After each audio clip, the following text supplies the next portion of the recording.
धर्मो रक्षते रक्षिता।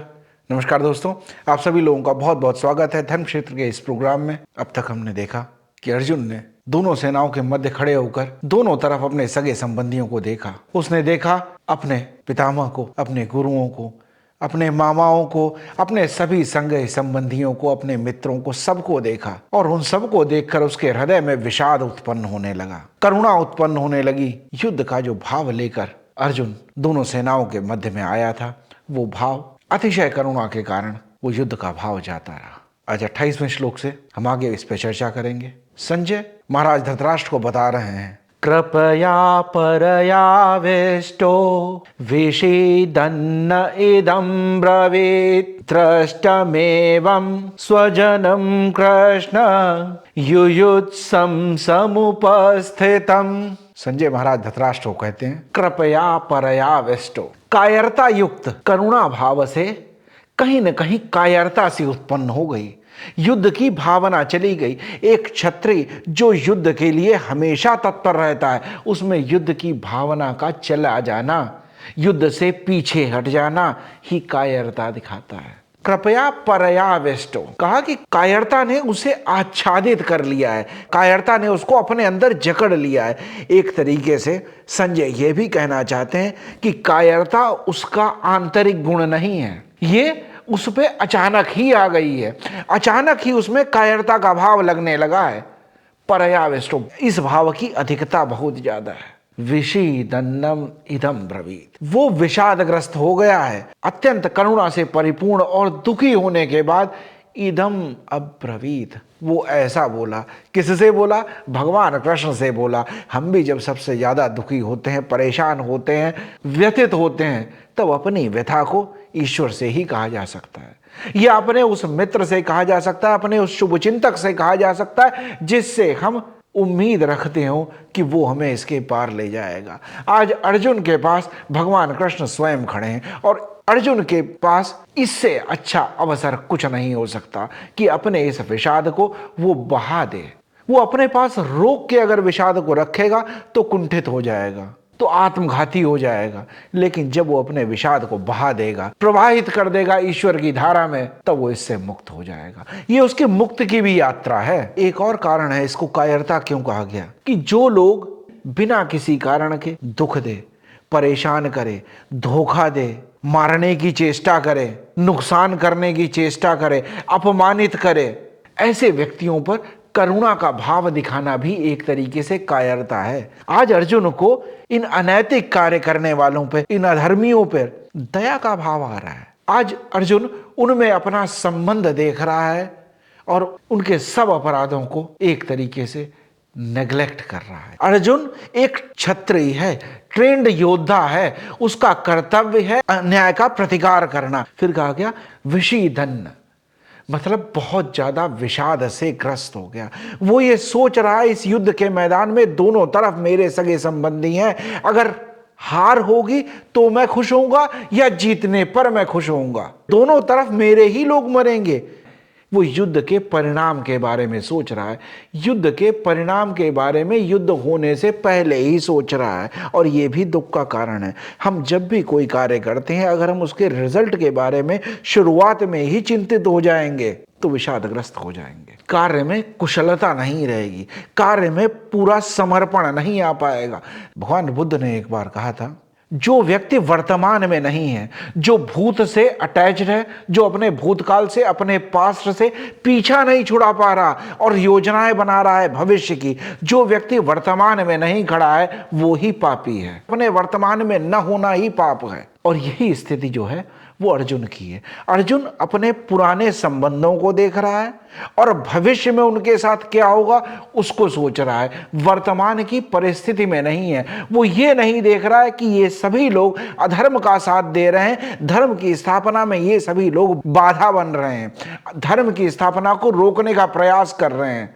जैसे सुख और दुख दोनों को ऐसा कहा गया कि जैसे दिन और रात होते हैं, ऐसे ही व्यक्ति के साथ सुख और दुख दोनों साथ साथ चलते रहते। दुख में आदमी बहुत कुछ सीखता है, दुखी व्यक्ति वर्तमान के बारे में सोचता है। जब व्यक्ति दुखी होता है तो अपने भविष्य की योजनाएं नहीं बनाता, वो वर्तमान में जीने की कोशिश करता है।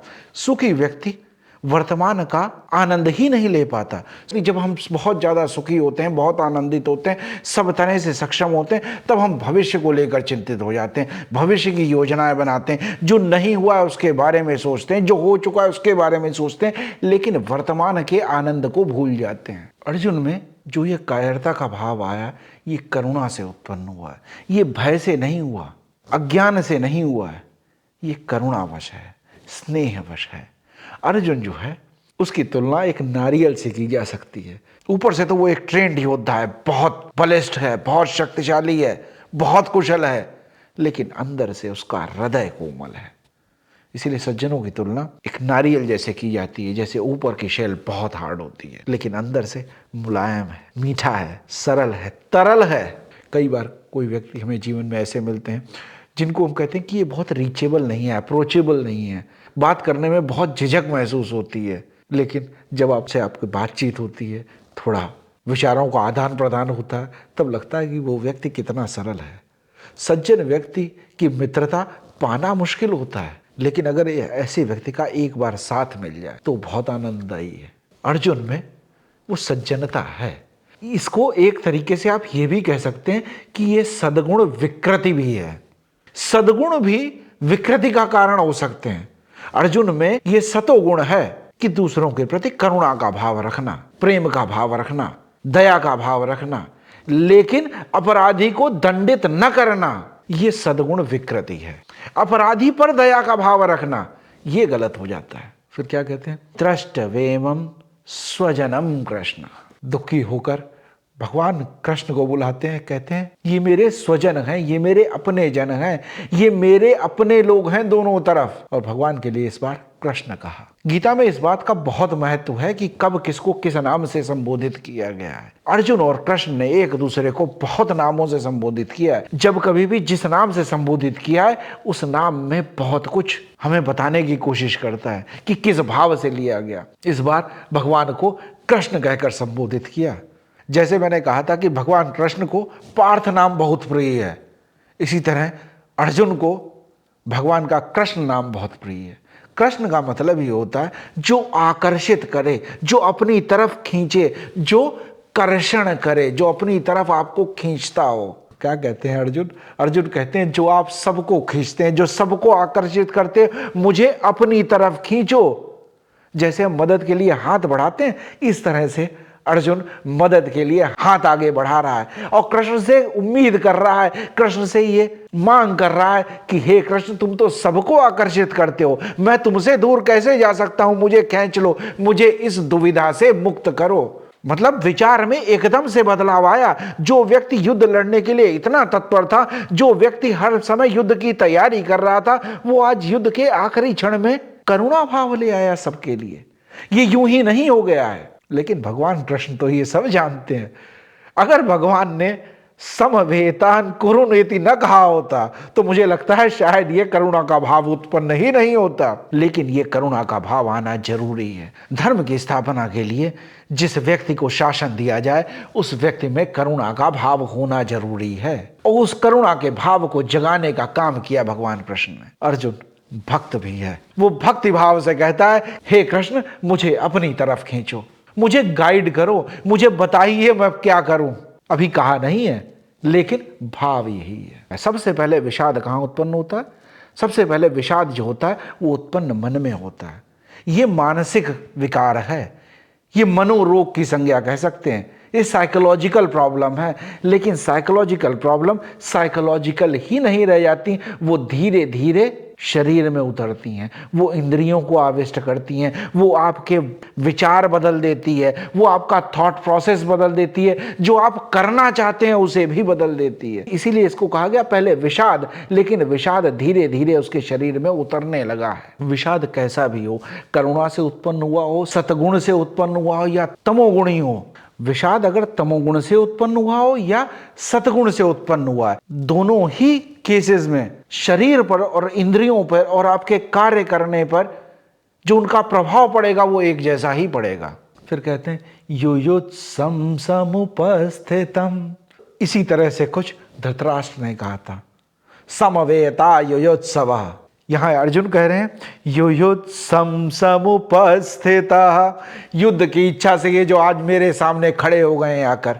धृतराष्ट्र ने कहा था जो युद्ध की इच्छा से वहां खड़े हुए हैं। दोनों ने एक ही बात कही है, धृतराष्ट्र भी वही कह रहे हैं, अर्जुन भी वही कह रहे हैं, लेकिन दोनों का भाव अलग अलग है। धृतराष्ट्र जब कहते हैं तो कहते हैं मामकाह पांडवाश्चैव, वो डिवाइड करके देखते हैं, वो कहते हैं ये मेरा पक्ष है और ये पांडवों का पक्ष है, और मैं चिंतित उसके लिए हूं जो मेरे अपने हैं, मेरे पुत्र, मेरी सेना, मैं इनके लिए चिंतित हूं, मैं अपने राज्य के लिए चिंतित हूं।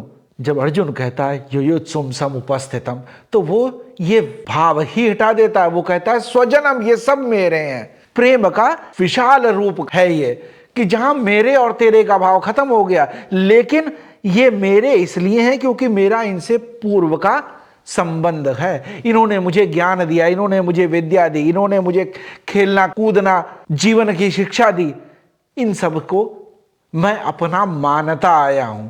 इस बात का कष्ट है। और अर्जुन द्रोणाचार्य का ऐसे ही प्रिय शिष्य नहीं रहा है। जब विद्या का अध्ययन प्रेम भाव से किया गया हो, गुरु के प्रति सम्मान देकर किया गया हो, तो विद्या आनंद ही देती है, प्रेम ही देती है और विनय ही देती है। कहा जाता है विद्या ददाति विनयम, विनयाद्याति पात्रताम, पात्रत्वा धनम आपनोति, धनार्धम ततः सुखम।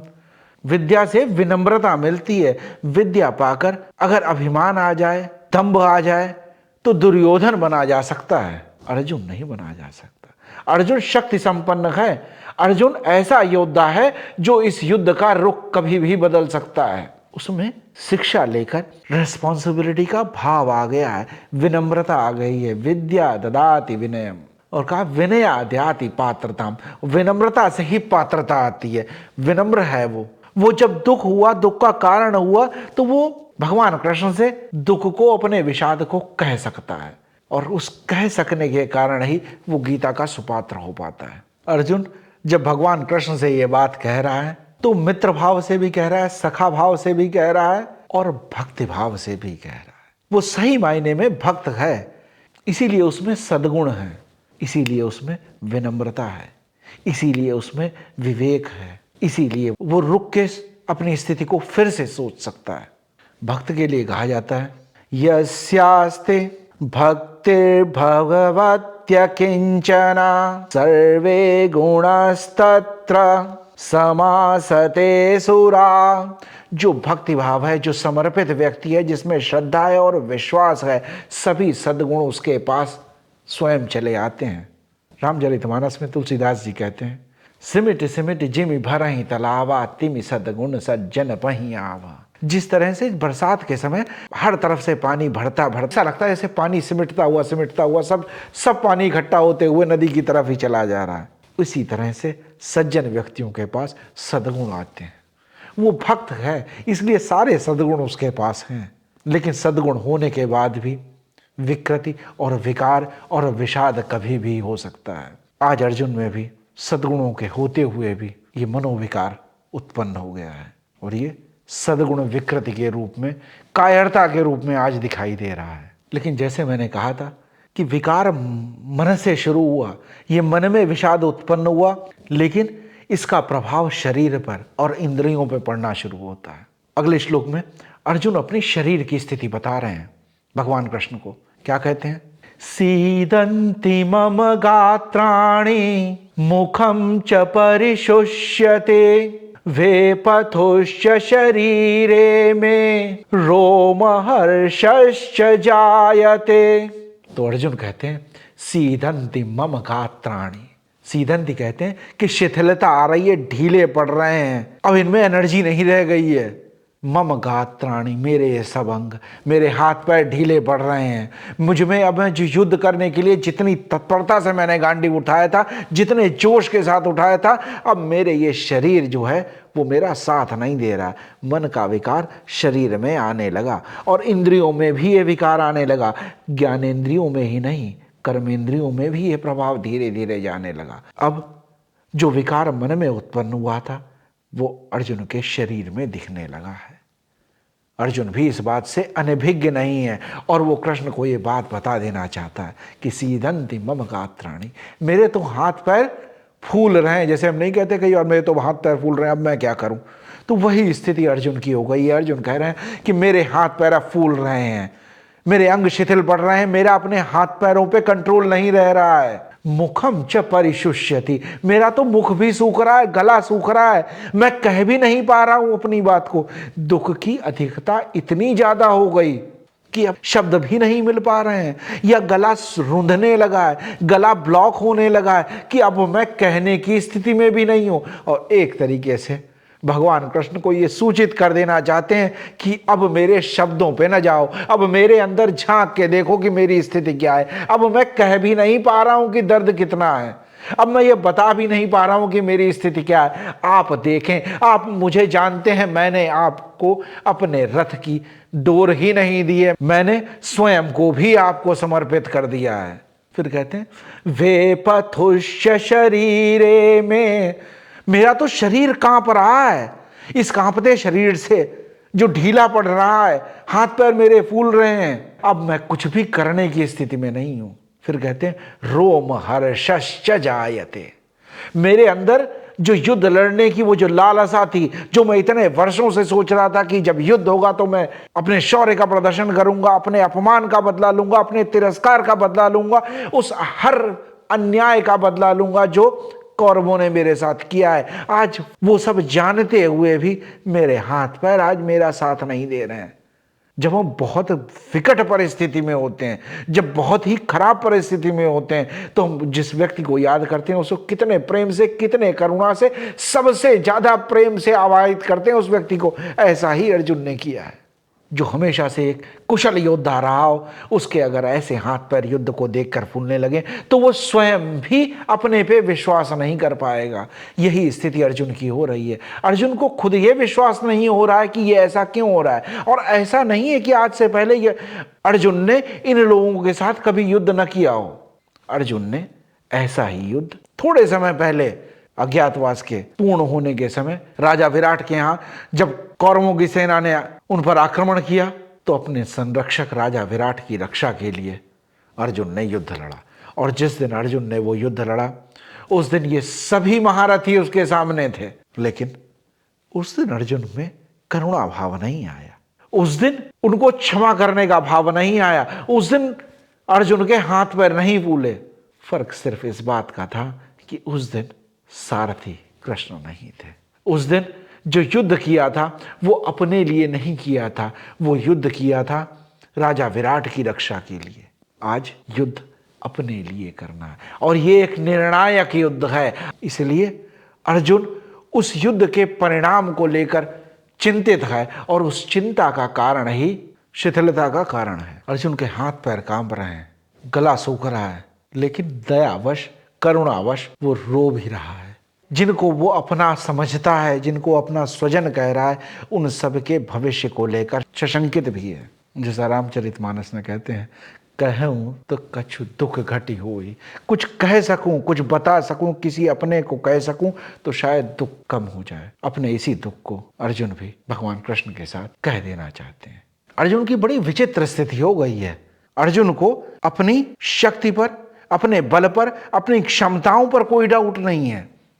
ये जो दया का जो भाव आया है, ये सिर्फ इसी कारण आया है कि उसका जो ममत्व है, जो उसका मोह है, जो उसका बंधन का कारण है इन सभी लोगों के साथ, उस बंधन के कारण वो अपने कर्तव्य से हट रहा है। हमारे जीवन में भी कई बार ऐसी सिचुएशन आती है जहां पर हम कुछ गलत होता हुआ देख के किसी व्यक्ति को दंडित करना चाहते हैं। अपराधी के साथ हमारे कुछ संबंध हो सकते हैं, हमारे परिवार का हो सकता है, हमारी जाति का हो सकता है, हमारे समाज का हो सकता है, हमारे जानने पहचानने वाला हो सकता है, और इसलिए हम उसका विरोध न करना चाहते हो। ऐसी स्थिति कई बार आ जाती है। हम अपराधी को अपराध से नहीं देखते, हम अपराधी के साथ अपनी संबंध और अपनी स्थिति से उसके अपराध का अनुमान करते हैं, और ऐसा करना ही अन्याय है, यही करना अधर्म है, और ऐसा करने से ही मन में विषाद उत्पन्न होगा। अर्जुन के अंदर कहीं न कहीं बैठा क्षत्रिय योद्धा उसे इस बात के लिए कह रहा है कि उसे इन सबको दंडित करना चाहिए, लेकिन मोहग्रस्त हो गया है। अपने संबंधों को देखते हुए अपने कर्तव्य से पीछे हट जाना चाहता है और वो अपने स्वभाव से विपरीत कर रहा है। जो उसका नैसर्गिक स्वभाव है उससे विपरीत कर रहा है, इसलिए उसका गला सूख रहा है, उसके हाथ पैर फूल रहे हैं। और ऐसा हमारे साथ भी होता है। जैसे हम किसी कला में पारंगत हैं, हम कुछ करने में सक्षम है, जो हमें करना आता है, अगर हमें उसी तरह का कार्य करना हो तो हम बिल्कुल नेचुरल फ्लो में हो जाएगा। लेकिन जिस कला में हम पारंगत नहीं है, जो हमें करना नहीं आता, अगर हमें प्रेशराइज किया जाए करने के लिए, तब हमारे हाथ पैर फूलने लगेंगे। जो लोग मान लीजिए कि डांस करने के शौकीन हैं, नृत्य कला में पारंगत हैं, तो कहीं भी बाजा बजा, कुछ थोड़ा बहुत धुन बनी और वो नाचने के लिए तैयार हो जाएंगे। लेकिन कुछ व्यक्ति ऐसे होते हैं जिन्हें नृत्य कला के विषय में कोई ज्ञान नहीं है, उनके हाथ पैर ही नहीं हिलते। अगर उनको कोई जबरदस्ती डांस के लिए बुला दे, जबरदस्ती उनसे कुछ हाथ पैर हिलाना चाहे, उनके हाथ पैर फूलने लगते हैं, शरीर कांपने लगता है। क्यों? क्योंकि वो उनका नैसर्गिक स्वभाव नहीं है, आनंद नहीं है। हम जब कभी भी कोई ऐसा कार्य करते हैं जो हमारे नैसर्गिक स्वभाव का नहीं होता है, तब हमारी अर्जुन जैसी ही स्थिति हो जाती है। गला सूखने लगता है, कहा कुछ जा नहीं सकता है, शरीर हाथ पैर फूलने लगते हैं, और इसी को कायरता का भाव कहा गया है। इसीलिए कहा है कृपया आविष्टम। इसीलिए शुरुआत में कहा गया था कि अर्जुन के ऊपर कायरता आच्छादित हो गई है, कायरता के बोझ से अर्जुन दब गया है।